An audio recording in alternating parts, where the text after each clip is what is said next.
Hi, and welcome back. You are watching our Tesla modeling case study. The next task on our agenda is forecasting PP&E. This is one of the most challenging aspects when building an integrated three-statement financial model. The property, plant, and equipment schedule sheet is also where we will calculate depreciation and amortization. It links the P&L and the balance sheet. To forecast PP&E, we have to take into account beginning PP&E, the initial value at the start of the period we are considering. Capex, the amount of capital expenditure we invest into PP&E. This shows us how much new PP&E we acquired. And D&A, which helps us take into account that some of our existing PP&E is older and its value decreases in time. So naturally, the more a company spends on Capex and the less D&A it registers, the higher its ending PP&E will be after a given period. On the opposite, if a firm does not spend a sufficient amount on Capex and its D&A is higher, then we would expect ending PP&E to be lower than beginning PP&E. Okay, perfect. There are two main ways to forecast Capex. One of them is to model Capex with respect to beginning PP&E. In this case, the amount of Capex spent by the company will be a function of beginning PP&E.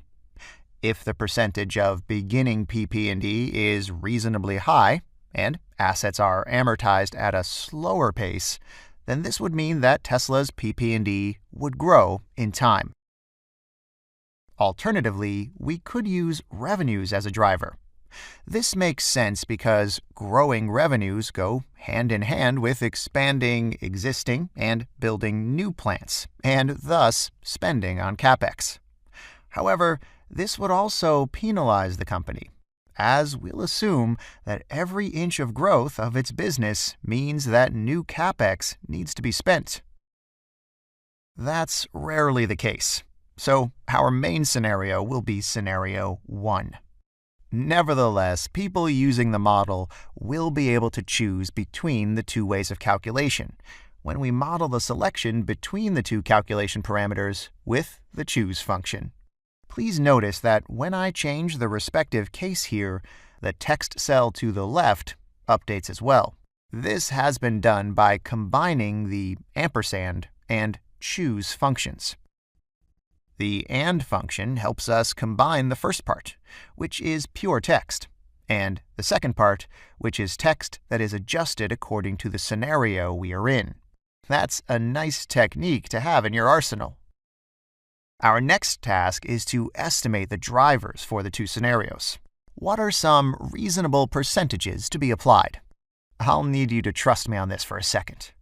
For Capex, as an expenditure of PP&E, I'll take the average percentage observed historically, and we'll apply it to H2 2018.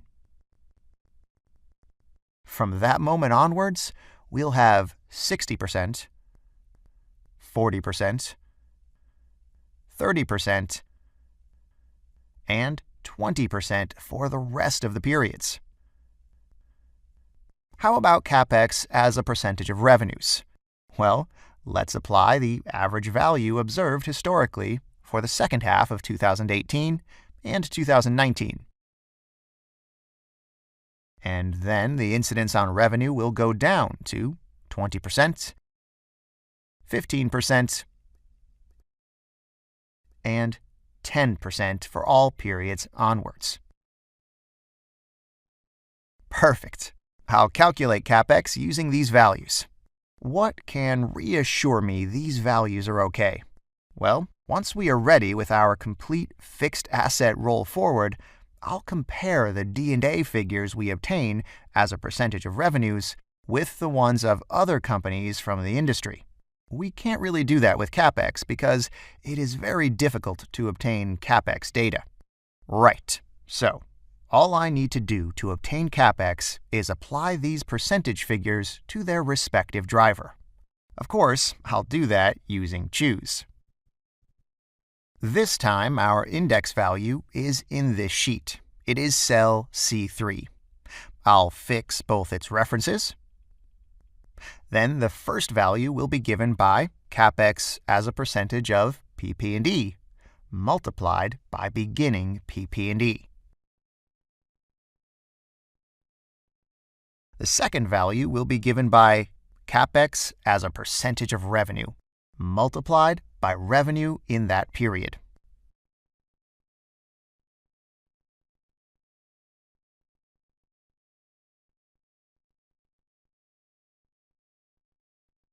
Okay, this is our full year 2018 Capex. I can easily calculate the Capex in the second part of 2018 by taking the difference. Now I can paste the Capex formula to the right. But it will result in zeros, because we also need our D&A schedule to progress in parallel. Otherwise, we can't calculate an ending PP&E, which is the beginning PP&E for the next period. In our next video, we'll do all of that and complete the entire fixed asset roll forward. Thanks for watching.